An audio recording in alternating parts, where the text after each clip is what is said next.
Hai, hari ni kita kongsikan cara-cara penjagaan kaki untuk pesakit diabetes. Pastikan anda bersihkan kaki setiap hari. Boleh gunakan air suam dan sabun. Tapi, jangan gunakan air panas ya.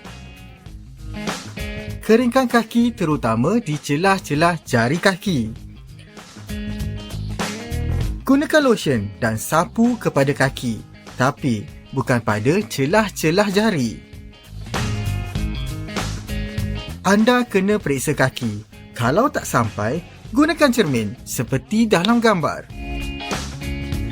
Tengok kalau ada luka, rekahan ataupun kulat.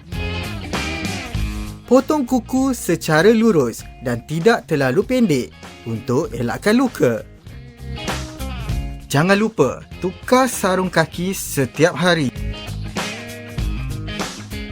Elakkan berkaki ayam di dalam rumah ataupun di luar rumah. Periksa kasut sebelum pakai. Ini penting untuk elakkan kecederaan kaki. Selamat beramal.